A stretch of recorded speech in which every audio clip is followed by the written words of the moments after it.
Estamos começando mais um programa Palavra Certa.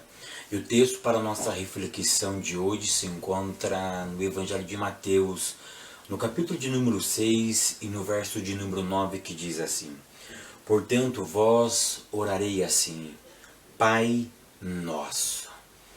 Eu lendo esse texto conhecidíssimo, que é a oração modelo para toda uma geração. Os discípulos perguntaram para Jesus: Senhor, nos ensina a orar.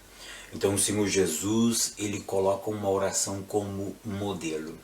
E lendo toda a oração, nós vamos aprender um dos princípios que ele estabeleceu na oração modelo. E o primeiro princípio que eu quero trabalhar com vocês hoje é o princípio da solidariedade. Quando o Senhor Jesus inicia o texto, ele diz: olha, vocês devem orar da seguinte maneira.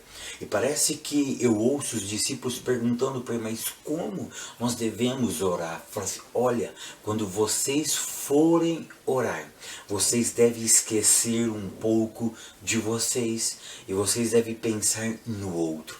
É por isso que ele começa dizendo: Pai Nosso.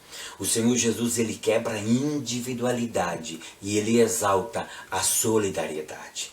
Ele exalta a coletividade. É por isso que ele está dizendo Pai Nosso. Ou seja, o Pai, ele não é meu, ele é teu, ele é de vocês. O Pai, ele é nosso.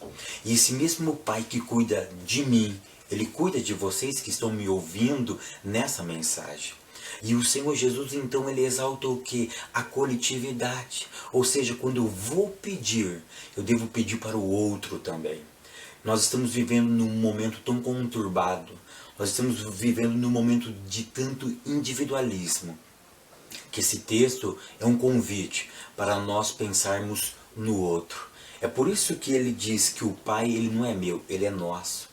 E depois ele diz que esse mesmo Pai que cuida de nós todos, ele vai nos dar um pão, ele vai nos dar o sustento. E ele não vai dar um sustento somente para mim, ele não vai dar um sustento somente para você.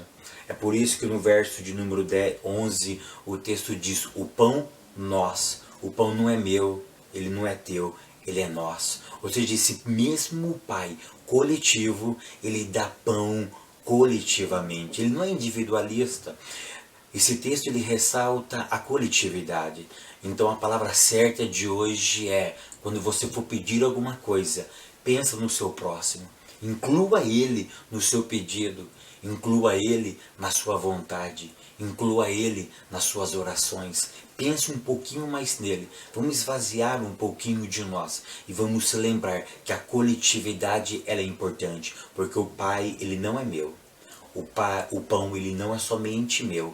O Pai e o pão, ele é nosso. Que Deus continue abençoando a todos. Até o próximo programa Palavra Certa.